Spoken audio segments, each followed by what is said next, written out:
अस्सलामुअलैकुम students. Last time हम chapter number 7 पढ़ रहे थे और चैप्टर नंबर 7 में जो हमने बातचीत की थी वो हमने जो लास्ट में न्यूमेरिकल्स सॉल्व किए थे। उन न्यूमेरिकल्स के बाद आज हम चैप्टर ख़त्म हो जाता है और अब हम चैप्टर नंबर 4 को स्टार्ट कर रहे हैं। चैप्टर नंबर 4 जो है वो पीरियोडिसिटी ऑफ एलिमेंट्स है। इसका मतलब ये होता है कि आपके जो एलिमेंट्स दुनिया के अंदर पाए जाते हैं जैसे lithium, sodium, potassium, oxygen, nitrogen, chlorine, bromine, iodine, gold, platinum, this are the elements जो दुनिया के अंदर हमें मिलते हैं। और एवरीथिंग जितनी भी चीज़ें हैं वो सब की सब किससे बनी है? एलिमेंट्स से ही बनी हुई हैं। फिलहाल ये तो एक टॉपिक एलिमेंट्स की डेफिनेशन हो जाती है। पीरियोडिसिटी ऑफ एलिमेंट्स का मतलब ये जो पीरियोडिक टेबल है उसके अंदर जो एलिमेंट्स को लिखा गया है उसकी तरतीब किस तरीके से बनाया गया, उस पीरियोडिक टेबल को किस अंदाज में बनाया गया उसको कहते हैं पीरियोडिसिटी ऑफ एलिमेंट्स। एक बात, इस पीरियोडिसिटी ऑफ एलिमेंट्स के चैप्टर स्टार्ट करने से पहले हम अपने सिलेबस के ऊपर ज़रा नज़र डालते हैं कि इस दफ़ा का हमारा सिलेबस क्या कहता है। कंडेंस सिलेबस 2020 4.1 के अंदर सब हेडिंग्स हैं 4.15, 4.16 और 4.17 और 4.2। सही है। अगर हम 4.7 की बात करें तो अब मैं 4.1 से शुरू कर रहा हूं, लेकिन ये आपके सामने एक पीरियोडिक टेबल की मैंने शक्ल रख दी है ताकि आपको कुछ याद आए कि ये पीरियोडिक टेबल हमने अक्सर बेशतर देखा है।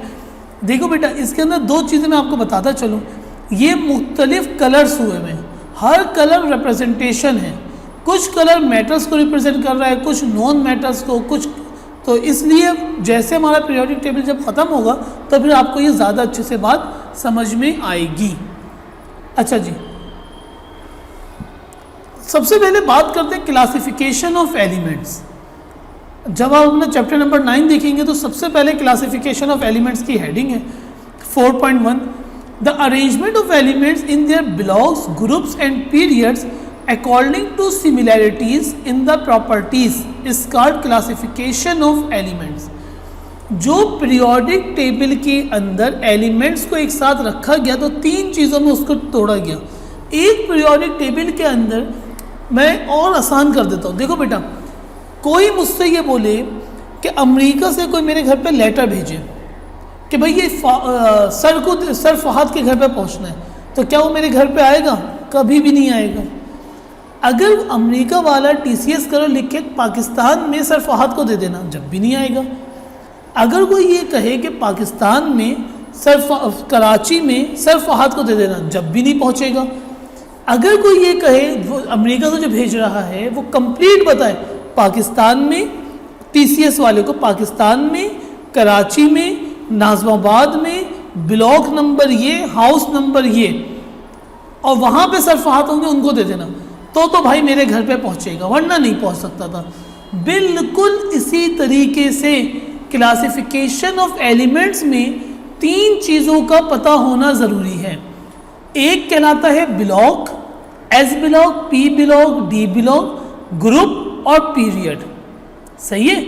ये ग्रुप, पीरियड्स और ब्लॉक, ये तीन चीज़ों को पीरियोडिक टेबल के अंदर क्लासिफाई किया गया है और तमाम एलिमेंट्स को जो उसके अंदर रखा गया है वो इन तीनों की बुनियाद पे, इन तीनों के ऊपर क्लासिफिकेशन, ब्लॉक ये होगा, पीरियड नंबर ये, ग्रुप नंबर ये, इधर चले जाएंगे आपको आपका एलिमेंट मिल जाएगा। This is called classification of elements. अब जिन लोगों ने इस क्लासिफिकेशन को किया उनके नाम ये हैं। एक नाम है डॉबरिनियर्स क्लासिफिकेशन। एक साइंटिस्ट थे, ये शुरू में बिल्कुल जब एलिमेंट्स मिलना शुरू हुए, जब एलिमेंट्स इजाद हो रहे थे, तो एक साइंटिस्ट थे डॉबरिनियर्स। ये आए, इन्होंने अपनी एक थ्योरी पेश करी कि एलिमेंट्स को इस अंदाज के अंदर ऐसे ऐसे रख लिया जाए। फिर एक न्यूलैंड आए, उन्होंने अपनी थ्योरी पेश करी ऑक्टेव की कि भाई जिसके अंदर जिसका 2-3 एलिमेंट्स के एटॉमिक नंबर ऑफ इलेक्ट्रॉन्स को ले लिया जाए, उनका मीन ले, एक पूरी हिस्ट्री है। इस दफ़ा हमारे पेपर के अंदर ये तीनों हिस्सा नहीं है, ना डॉबरिनियर्स है, ना न्यूलैंड लॉ है, ना मायर्स क्लासिफिकेशन है। ये मैंने इसलिए लिख दी कि शुरू स्टार्ट जो हुआ है पीरियोडिक टेबल, इन 3 साइंटिस्ट ने बनाना शुरू किया।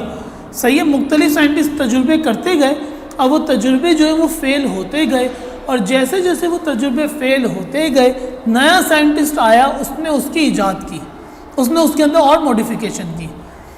आखिरी में जाके मॉडर्न पीरियोडिक टेबल वजूद में आया, और मॉडर्न पीरियोडिक टेबल के अंदर जो साइंटिस्ट थे उन्होंने 1914 के अंदर एक साइंटिस्ट है मोस्ले साहब ने ये दरियाफ्त किया कि भाई इसके अंदर एटॉमिक नंबर्स की बुनियाद पे क्लासिफिकेशन की। अब इंट्रोडक्शन क्या है इसका? The modern periodic table is a result of discovery of atomic numbers by Moseley. Atomic numbers के एतबार से क्या कर दी? क्लासिफिकेशन कर दी 1914 के अंदर, based on Moseley discovered atomic number. किस चीज़ पे बेस करता है? मोस्ले डिस्कवर्ड एटॉमिक नंबर्स पे, जिसकी निशानदेही, जिसको प्रपोज किया बोर्स ने, वर्नर ने एंड ब्यूरी ने मॉडर्न पीरियोडिक लॉ। अब वो पीरियोडिक लॉ क्या था, वो उसके डेफिनेशन, उसकी स्टेटमेंट ये आपके सामने लिखी हुई है। According to modern periodic law, मतलब पीरियोडिक टेबल बनने से पहले उसके लॉज बनाए जा रहे थे, और वो लॉज क्या आते हैं? सबसे पहले the physical and chemical properties of elements are periodic function of their atomic numbers. भाई दोबारा पढ़ो, physical and chemical properties of elements are periodic function of their atomic numbers. The modern periodic table is called Bohr's long form of periodic table.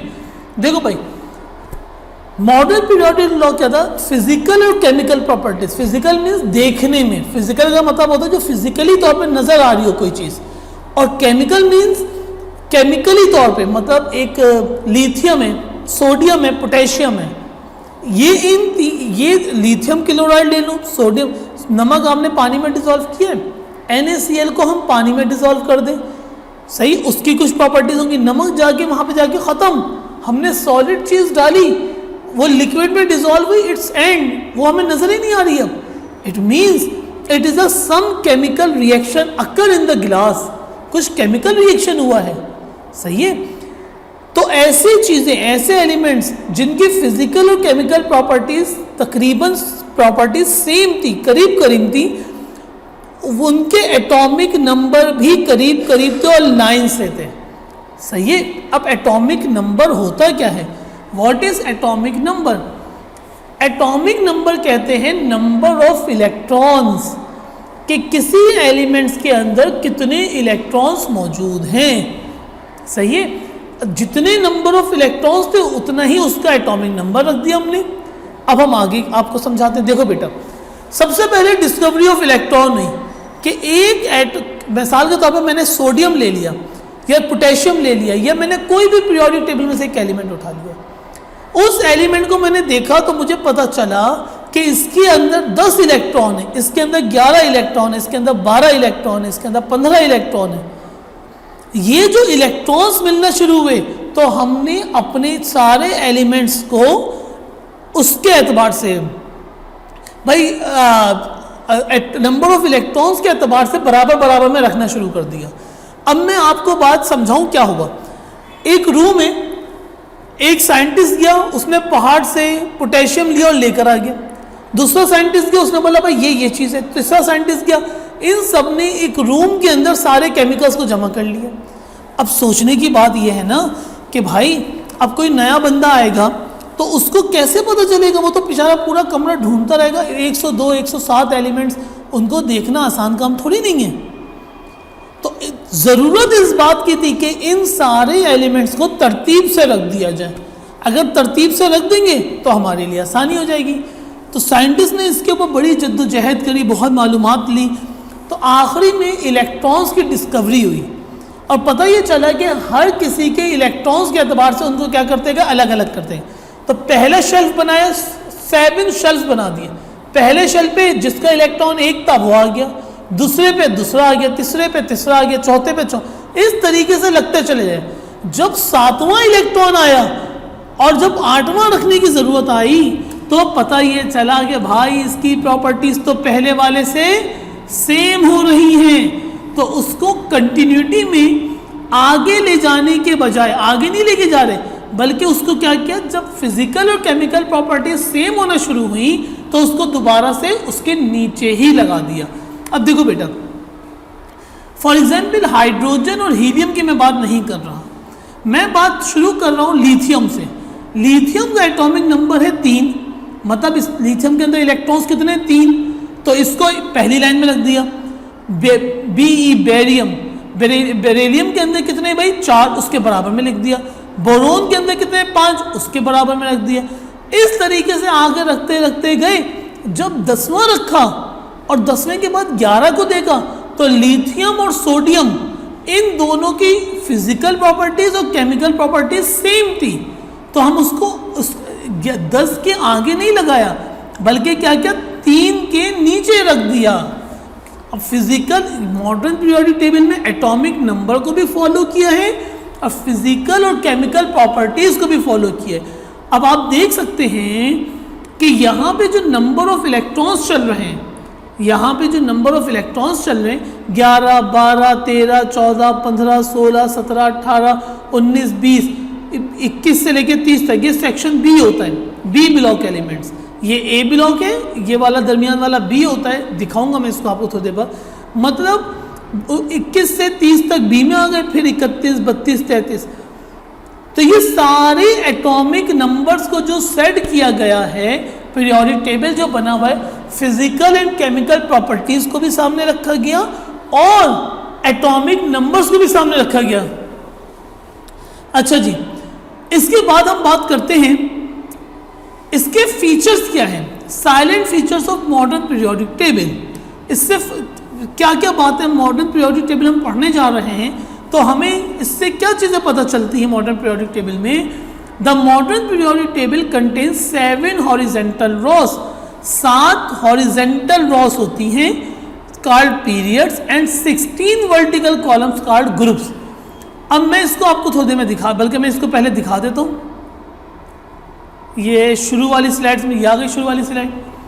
देखो भाई, vertical column, मेरे mouse को देखिएगा, ये एक कॉलम, ये वर्टिकल है, ये वर्टिकल जा रहा हूँ मैं, सही है। दूसरा 1, 2, टोटल 16 वर्टिकल कॉलम्स होते हैं, 16, 17, 18 दिए हुए यहाँ पे, सही। कितने दिए हुए आपको, 18 वर्टिकल कॉलम्स होते हैं किसी वजह से। वैसे होते 16 नहीं है, क्योंकि यहाँ पे 8वें को जो है ना 3 में डिस्ट्रीब्यूट कर दिया है, 8, 9, 10। आप 16 ही याद कीजिएगा क्योंकि किताब में 16 लिखा हुआ है।